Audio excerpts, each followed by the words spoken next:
right, welcome to Claims and Sustains, where we're going to talk today about a big en banc Federal Circuit ruling that answers who can and who can't bring a protest in the Court of Federal Claims. So if you sell to the government, this one matters a lot. Welcome back to Claims and Sustains. I'm Teddie Arnold, and with me is my co-host Erica Bakies. Today we're unpacking Percipient.AI versus U.S., an en banc decision from the Federal Circuit that clarifies who is an interested party under the Tucker Act's bid protest provisions, 28 U.S.C. 1491 B1. The punchline, the court ultimately held an interested party, as that term is defined, is an actual or prospective bidder or offeror whose direct economic interest would be affected by the contract award or non-award, no matter which type of protest you bring. Yeah, and so the protester here, Percipient.AI, didn't bid on this procurement and didn't even allege that it tried to bid as part of a team on this procurement. So therefore, the en banc court found that it lacks standing to challenge the National Geospatial Intelligence Agency's procurement under 1491. All right, so let's rewind. What actually happened here? So in 2020, NGA issued the Sapphire solicitation to modernize how it collects and analyzes visual intelligence.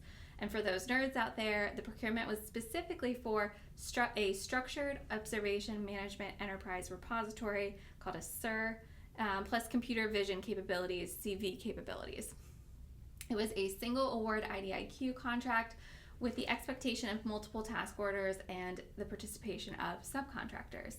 And the prime contract incorporated FAR 52-244-6, pushing the use of commercial and non-developmental items to the maximum extent practicable. And NGA made award in January 2021, simultaneously issuing Task Order 1.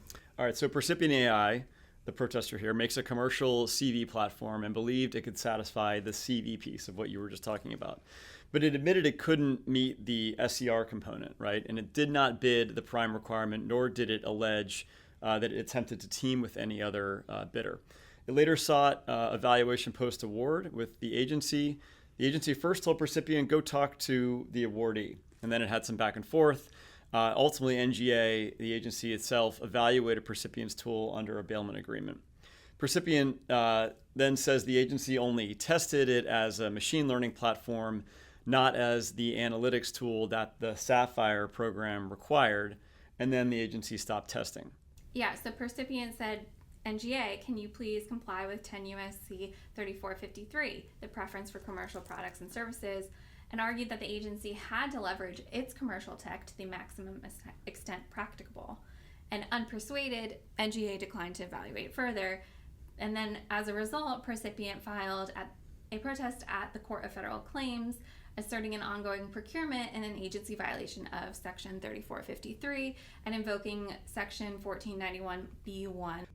All right, so procedurally, there were some detours. The trial court ultimately dismissed the protest after reconsideration, and then a Federal Circuit panel initially reversed, but the court then later granted en banc rehearing to answer a single decisive question. And that was, who is a, quote, interested party under 1491 B1? And the en banc court answered and then affirmed the trial court's dismissal for lack of standing. So let's talk about the majority's holding and their reasoning. So here, the majority, an opinion authored by Judge Hughes, joined by 7 judges, held that a, quote, interested party carries one meaning across the statute. The familiar SECA-aligned definition, an actual or prospective bidder or offeror whose direct economic interest would be affected by award or non-award of the contract. The court emphasized a plain text approach, a single term, one meaning in one sentence, and the long-standing procurement usage of that term of art. So why anchor to the SECA definition? So the court looked to procurement history. Before 1996, protests were split. So pre-award protests were going to the Court of Federal Claims on implied contract theories, while post-award protests were going to district courts under the Administrative Procedures Act. And then in 1996, Congress passed the Administrative Dispute Resolution Act, which aimed to consolidate the forums and procedural pathways, but not expand who could sue. So Congress repeatedly used the term interested party the way GAO and GSPCA did actual or prospective bidders, not subcontractors or other third parties. And so the opinion notes that Congress considered and rejected proposals to include subcontractors in the definition that earlier statutes had provided. And the court also explained that what we know as prong 3 which is, quote, any alleged violation of a statute or regulation in connection with a procurement, still has teeth without actually broadening standing. Examples of that include stuff like GAO override decisions, sole source determinations, where standing is limited to actual or prospective bidders, but there is no solicitation or award needed for that standing to be imposed to basically have standing. So prong 3 really expands what can be challenged, not who can actually bring the challenge. And so the court applied that analysis to Percipient. The court noted that Percipient didn't bid Sapphire. It wasn't a prospective offer, and therefore its efforts to enforce 3453, which was the commercial preference, was as an outsider to the competition. And under the majority's ruling, Percipient didn't have standing, even under its prong 3 theory. The panel therefore affirmed COFC's dismissal on standing grounds, and it declined to address some other issues that Percipient had raised in the case. So let's talk about the dissent. Judge Stoll's dissent, which is joined by Chief Judge Moore and Judges Laurie and Taranto, reads prong 3 differently.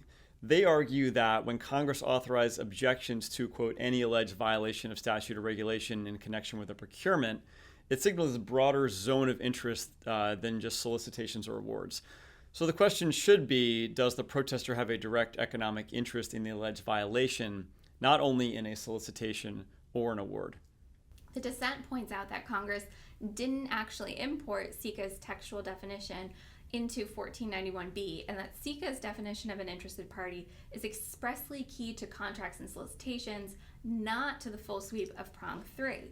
It also emphasized ADRA's consolidation of the district court APA challenges into the Court of Federal Claims, cautioning that the majority's approach potentially eliminates judicial review of certain statutory mandates, like this commercial item preference in 3453, where the challenger isn't a bidder. All right, so what does this mean for government contractors? Let's talk about some takeaways here. So to takeaway number 1, if you want to protest at the Court of Federal Claims, be an actual or prospective bidder. Yeah. Even when you're alleging a statutory or regulatory violation that's in connection with a procurement under prong 3, the standing bar is the same. You must be in the game in some form. Sitting on the sidelines, hoping the agency or the prime will come to you, will not confer standing. So takeaway number 2, for vendors unable to meet all of the requirements of a solicitation, plan your posture early. If you can't prime, team up so that your solution is part of a bona fide offer, and be a prospective bidder. Submit a proposal in response to a forthcoming solicitation. And that can be enough to be standing in many cases, even under prong 3. All right, so takeaway number 3 is enforce 3453, that's the commercial item preference you've been discussing, through bid participation. Primes have been using this statute to push agencies towards commercial solutions in recent years, but only as bidders, right? If you're a commercial provider, align with the prime before award so you or your team can bring the protest if the agency bypasses the commercial item.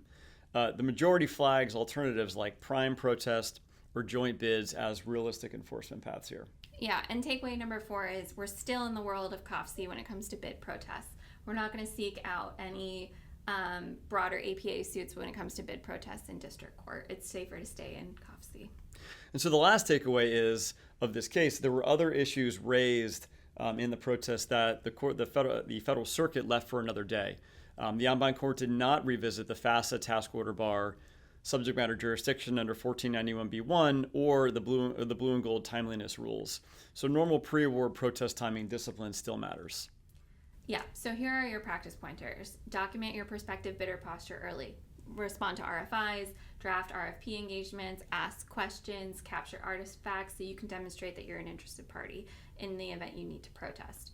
And then also make sure that you're structuring your teaming arrangement so that the team itself can credibly assert standing. So for innovative tech vendors, don't wait for an agency to evaluate your product outside of a solicitation. Find or help create a bid path. This could be in the form of a subcontractor on a team or a co-prime, so you're within the zone of active consideration when it counts. If an agency appears to sidestep 3453, the commercial preference, channel the challenge through a bid. That's where Percipient says standing lives. Yeah, so to sum up, Percipient.AI, the case, tightens standing screws. If you're not a bidder, or at least a true prospective bidder, you're not an interested party at the Court of Federal Claims, regardless of whether you're invoking prong 1, 2, or 3. So if you've got a procurement where commercial item preference is an issue, or you want help building standing into your capture plan, reach out. That's today's Claims and Sustains.